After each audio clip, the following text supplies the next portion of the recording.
Hello everyone, I'm back with you with constructors, functions and methods. So in this lecture, we are going to understand what constructors are, functions, methods are, and learn more through examples. So constructors, you can say, they are special methods in object-oriented programming, and they're used to initialize objects and whenever we are creating them, and they are automatically created when an object is created and they don't have a return value. So basically they are special methods, but with a difference, and the key difference between constructor and method is: first, constructor do not have a return value. Second, constructors are called automatically when an object is created, while method must be called explicitly, right? But we can do one more thing with constructors. We can put some initial program in that, logic in that, and that is why we can say they are special methods, right? Now, why we need constructors, why constructors should be there is something very important, and we have to understand that by default everything is created constructor is created automatically. So by default, we will be having a constructor there. But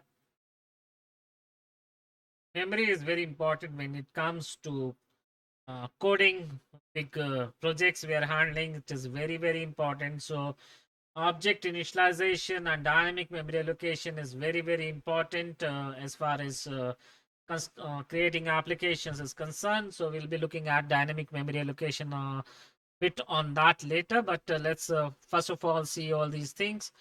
Object initialization. So constructor allow to initialize the object attributes or properties to the default values with the values you want to give, or specific values provided during object creation. So either they are initialized by default or we give them.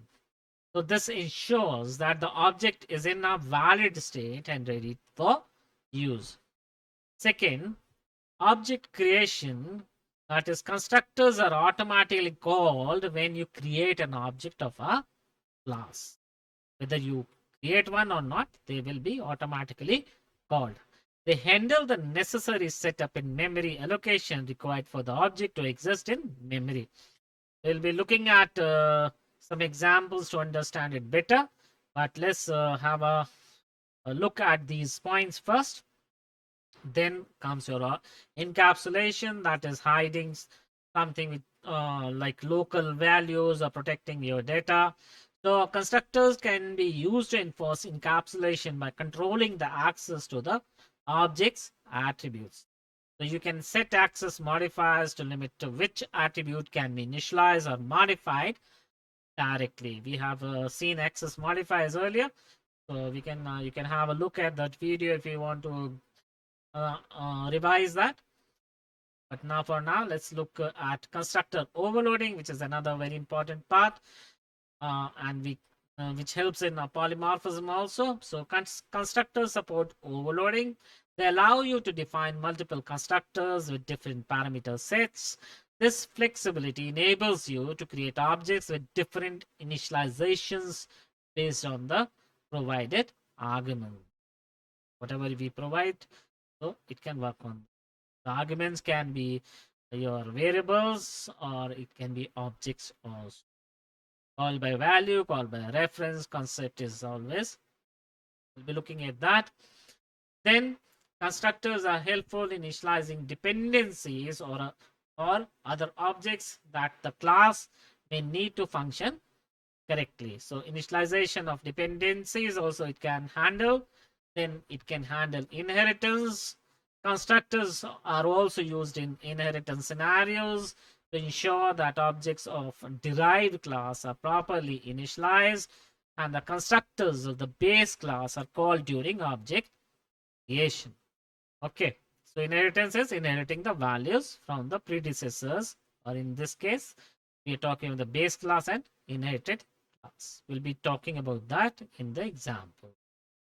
Now, then we have the default values. If you don't explicitly define any constructor, we don't give anything, the language compiler often provides a default constructor ensuring that objects are still created with appropriate initial values even when no constructor is defined. Even if you don't give any constructor, a default constructor is created with some values, and I'll be showing you through the example. Now, custom logic constructors can include custom logic that is executed during object creation.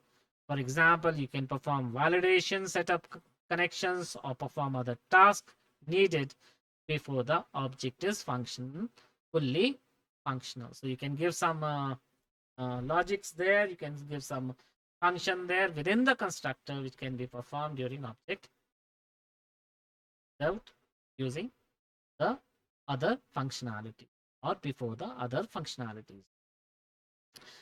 Then provide consistency and maintainability. So constructors help ensure that the objects are consistently initialized, okay, reducing the chances of unexpected behavior due to uninitialized or improperly initialized attributes. We sometimes have habit of not initializing the variables. We pass on garbage values. That is not the way to program. So constructors can help you reduce that. Then readability and intention, you can say that constructors make the code more readable. It makes the code easy to understand by explicitly showing the intent to create and initialize an object. So shows you, okay, fine, this is the constructor and why we are creating this constructor. So it helps in readability and intention also. So let's have a look now at the constructor types. We have three actually, but more important are two more, and one is that is the last one, copy constructor. I'll talk about that, but we may or may not have in some languages. So default constructor that we have been talking about is automatically created by the compiler if class does not give one, and the constructor can take an argument by default and initialize it with some values like 0 or null. Then it just helps you to uh, run the code smoothly and manage the variables and the garbage collection also. Now, parameterized constructor, these are the constructors which take parameters as the name suggests. That is within the round bracket, we pass on some variables, maybe any data type or an object, and that helps the program to initialize the values according to our the values we want to pass according to our wish, you can say that. So a parameterized constructor, it is a constructor that takes one or more than one parameter, which allows you to pass values during object creation, as I said. And by defining multiple parameters, constructors with different sets of parameters, that is constructor overloading, can be performed. You can provide flexibility and creating objects with different initializations. So you can have constructor overloading, that is polymorphism, can be formed using this. Then the last one, that is copy constructor, which is not very common in many languages. We see more in C++, for Python and Java. We can have copy constructor, but it is not actually uh, very fashionable to use them. We have to actually manipulate to have a copy constructor in Java and Python. So a copy constructor, it is a special type of constructor. I'll show you some code in Python also, that creates a new object by copying the attributes of an existing object. So you're passing the object basically. So it takes an object of the same class as a parameter and creates a new object with the same value as the object is passed. So in, so whatever data type we have passed in, so same can be passed on. Okay, so let's look at a code. I'll just write the code here first, and then we'll be working on the VS Code and see how it works. And I have put some code itself. So let's initialize that in A is equal to 10, B is equal to 20, S is equal to 0.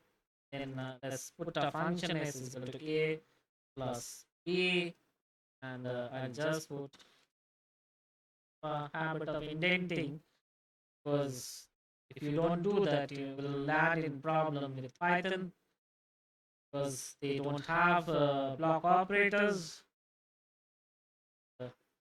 Say some A is plus, and you can get the.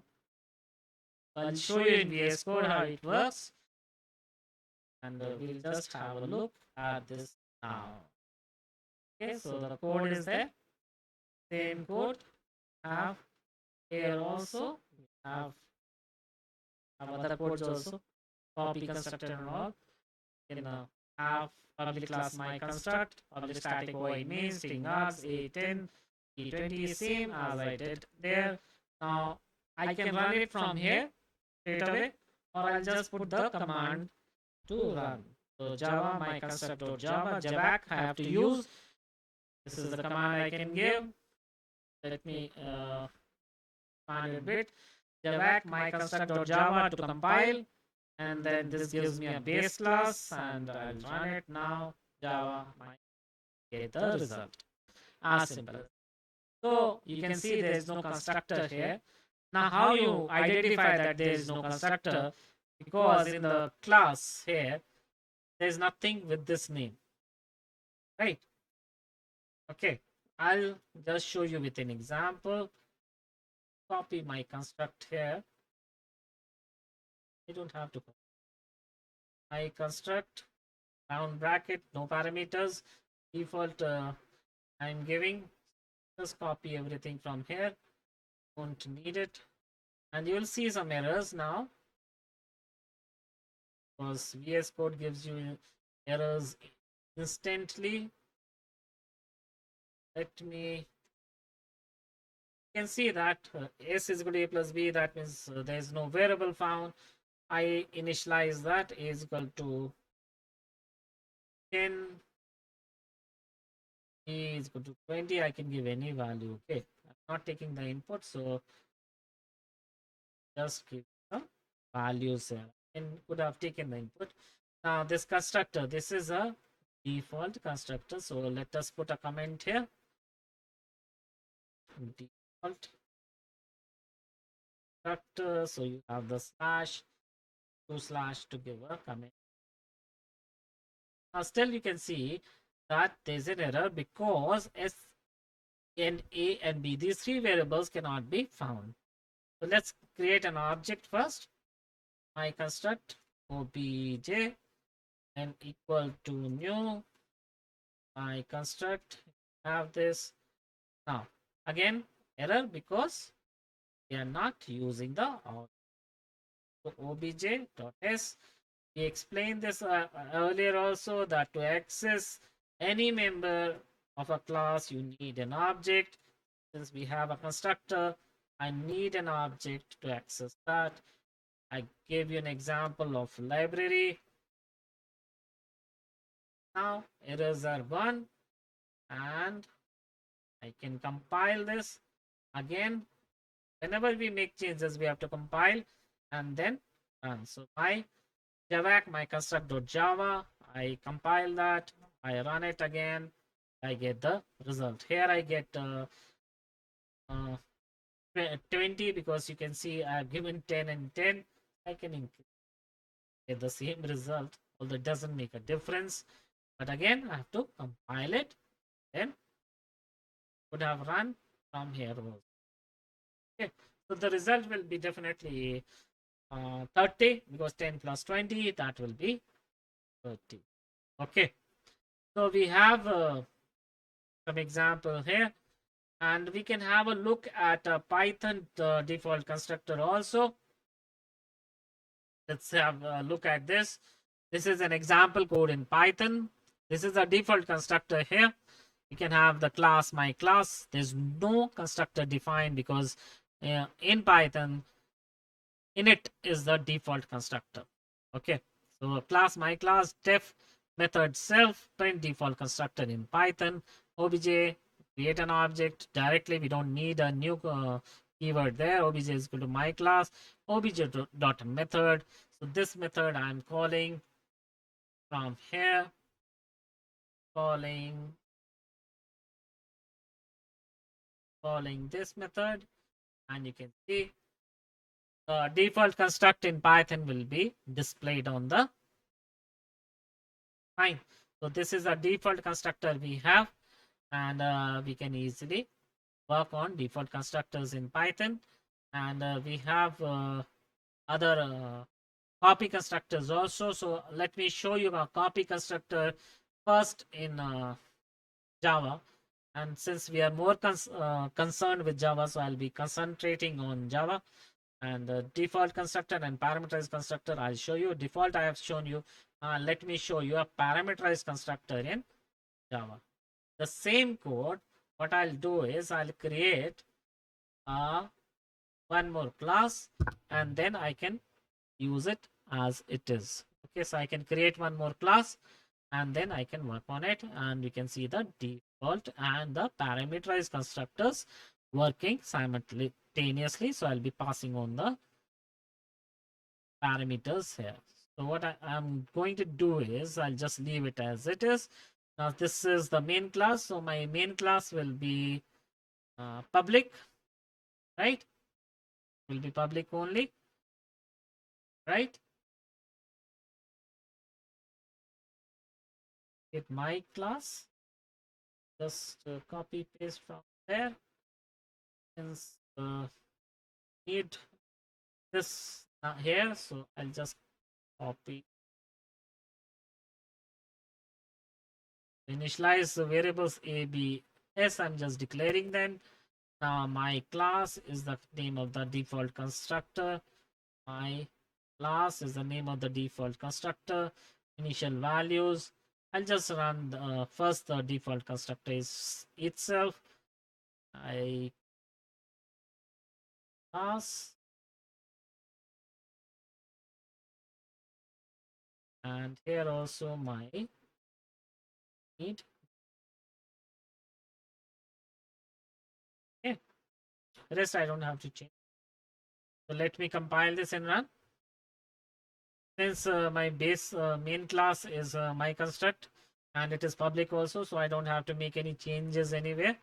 I have what I have done is I have added one more class, and then I have created a default constructor there with the name of the class.